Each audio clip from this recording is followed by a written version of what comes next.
tall. Okay. You ready for us to walk through?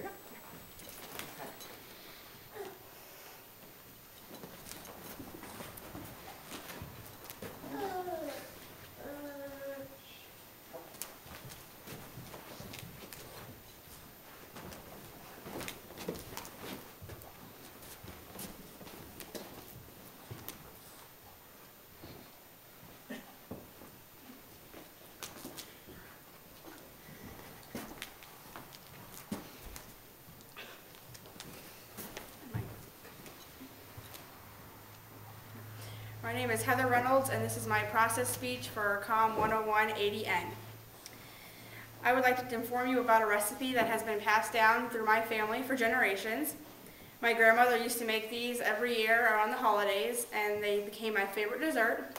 I always wanted to know why she wouldn't make them any other time of the year, and after I started making them, I understood why. It is a very complicated dessert. They've always been a family favorite, so my grandma passed the recipe down to my aunt, and this year I received the recipe from my aunt for the first time and started making them by myself. The dessert that I'm referring to is called a whoopie pie.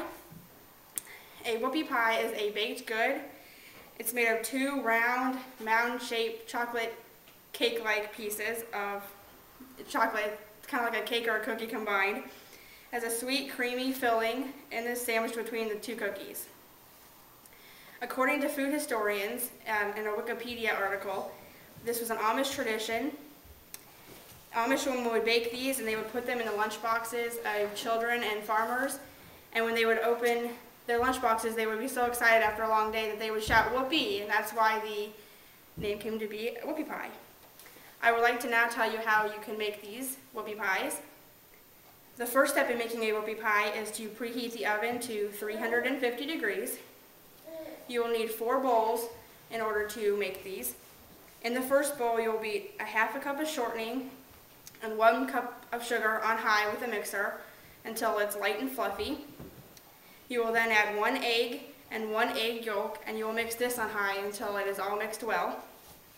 You will set that aside, and then in a second bowl, you will combine 2 cups of all-purpose flour, 2/3 cup of unsweetened cocoa powder, and a 1/4 teaspoon of salt.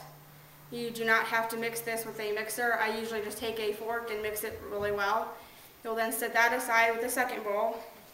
You'll take out yet a third bowl, a small bowl, and you will take 1 teaspoon of baking soda and a half a cup of hot water. You'll dissolve the baking soda into the hot water, and you'll need to make sure that this cools just slightly before you use it.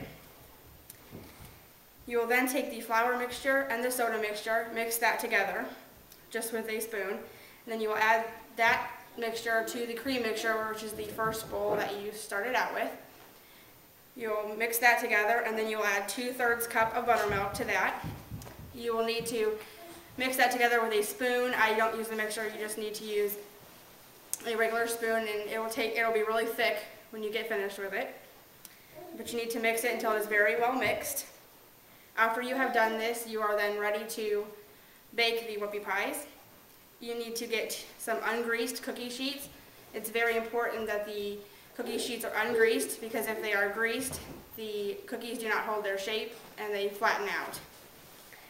You'll need to use a teaspoon. If you do any bigger than that, you don't get enough cookies out to make enough pies, so you use a teaspoonful, and you can put them about 1.5 to 2 inches apart.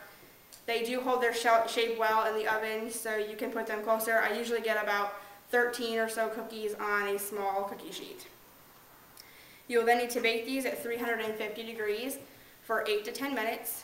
I have found that 9 minutes is about perfect for my oven. 8 minutes makes them a little bit gooey, and anything other than 9 makes them a little bit hard, and they need to be like a sponge when you touch them.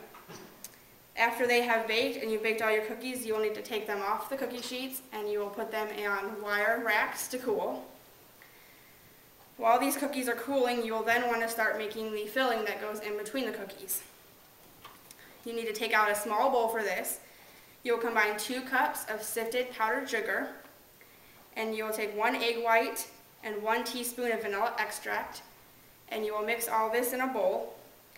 You do not have to sift the powdered sugar. I just use regular powdered sugar without sifting it, and it works just the same. You will use a mixer at low speed and start beating that together.